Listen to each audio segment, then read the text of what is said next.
My dear friends, recently I was mentoring an executive who came to me for a counseling.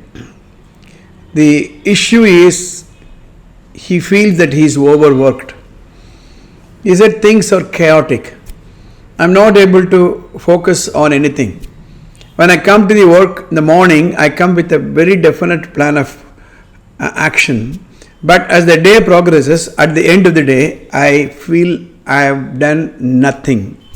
I feel a sense of emptiness in me. I'm getting frustrated. I made one thing very, very clear to him. Today is the age of excellence. Today is the age of world-class excellence. Today is the age of global presence. Today is the era of unless and until you are world-class, you cannot survive. That's it. You take any field. You take medicine, you take engineering, you take schools, you take education, you take health, you take running a government. Things have changed a lot. You have to be sturdy. You have to be so sturdy that nothing will affect you. See, 1983, India won the first World Cup. At the time, the Indian team's fastest bowler was Kapil Dev. His speed was 140 kilometers per hour, around that. That's what I read somewhere. 40 years later, again India came to the semi-finals in 2023. In 2023, the world's fastest bowler is in the range of 160 kilometers per hour, 164 kilometers per hour. Things have changed. People do not have the patience. People have options. People have high expectations. So there is no other alternative but to become sturdy. Now you look at the advertisements.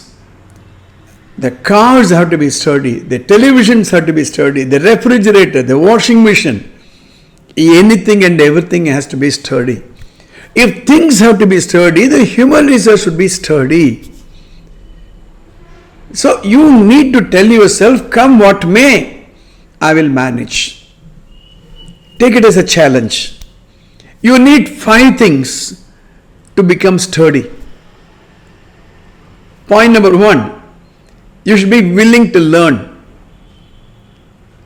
You cannot be sturdy or you cannot sustain, retain and maintain with the knowledge and skill that you had 5 years ago. You cannot manage, you cannot maintain, sustain your position with the knowledge and skill that you have 5 years ago or 10 years ago.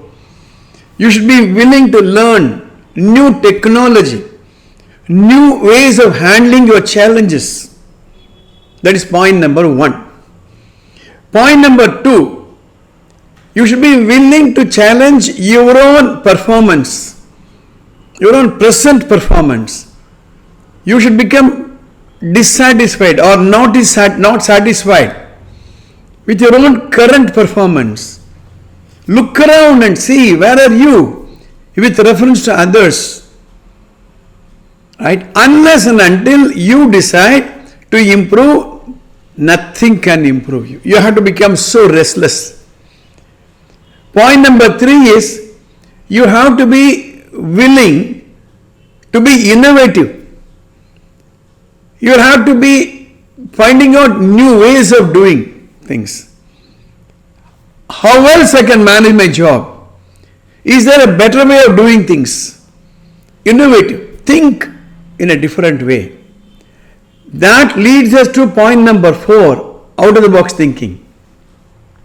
All of you take the books of Edward de Bono on lateral thinking. Understand how you can think in a different plane altogether. That is point number 4. Point number 5 is you should be willing to stretch and enjoy the tension that arises out of this. You should be willing to stretch yourself. If you are working X hours, are you in a position to work X plus hours? If you are working X plus hours, are you willing to work X plus hours? Unless and until you do that, you cannot become sturdy. If you are not sturdy, in today's context, you will become outdated. Look at the politicians. Look at the way the politicians did politics 40 years ago, 50 years ago. Look at the artists, cine artists, the sports people 40 years ago and how they are equipping themselves today. So, there is no alternative. The world is becoming challenging day by day, and you have to challenge your present capability and capacity. Think about this. We'll meet in the next episode.